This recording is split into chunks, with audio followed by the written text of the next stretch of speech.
ব্র্যান্ডের নাম বিজেপি আর প্রোডাক্টের নাম ওয়াশিং মেশিন। যে যত খুশি দুর্নীতি করুক, বিজেপির ওয়াশিং মেশিনে ঢুকলে 7 খুন মাফ। এবছরের বাজেটে কেন্দ্র চেয়েছিল এনডিএর জোট শরিকদের খুশি রাখতে। নানা সুযোগ সুবিধার বরসাত হয়েছে জোট শরিকদের রাজ্যে।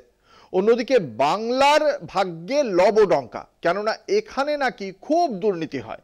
কিন্তু উত্তরপ্রদেশ, যার মুখ্যমন্ত্রী যোগী আদিত্যনাথ, সেখানে তো কিছুদিন আগেই 100 দিনের কাজ নিয়ে ব্যাপক দুর্নীতির অভিযোগ সামনে এলো।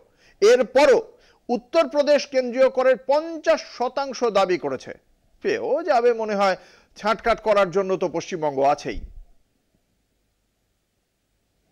কেন্দ্রীয় করের 50% পাওয়া উচিত উত্তরপ্রদেশের, এমনটাই দাবি করেছেন ষোড়শ অর্থ কমিশনের চেয়ারম্যান অরবিন্দ পানাগড়িয়া। বিস্তারিত তথ্য শেয়ার করে বলেন, মুখ্যমন্ত্রী যোগী আদিত্যনাথ একটি স্মারকলিপি জমা দিয়েছেন। কেন্দ্রীয় করে উত্তরপ্রদেশের 41% ভাগকে বাড়িয়ে 50% করার আবেদন। মুখ্যমন্ত্রী যোগী আদিত্যনাথ এবং রাজ্য সরকারের কর্মকর্তাদের সঙ্গে বৈঠকের পরই দাবি জানান পানাগড়িয়া। তিনি আরও জানান, রাজ্য লক্ষ্যবস্তু উন্নয়ন প্রকল্পের জন্য একটি বিশেষ ডিডিএ তহবিলও চেয়েছে। রাজস্ব আদায় বৃদ্ধিতে যোগী সরকারের একাধিক উদ্যোগ, যা প্রশংসিত হয়েছে কমিশনে।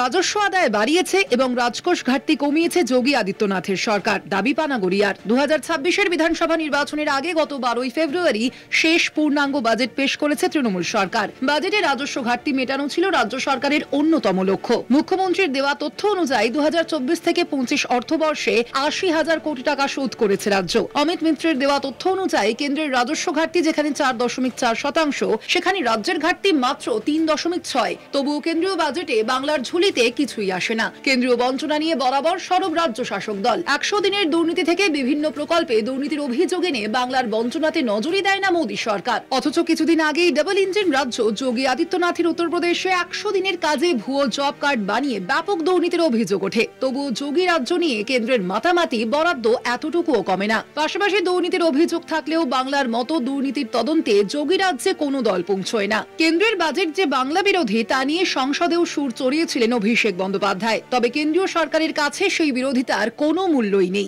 অর্থাৎ বিজেপি শাসিত রাজ্য হলেই তার দুর্নীতির 7 খুন মাফ। কেন্দ্রীয় বাজেট বরাদ্দে ভরে উঠবে সে রাজ্যের পকেট, আর অবিজেপি শাসিত হলে বঞ্চনাই জুটবে কপালে। আর তাই যোগী রাজ্যের জন্য কেন্দ্রীয় করের 50%-এর সুপারিশ করেন খোদ অর্থ কমিশনের চেয়ারম্যান। কলকাতা টিভি।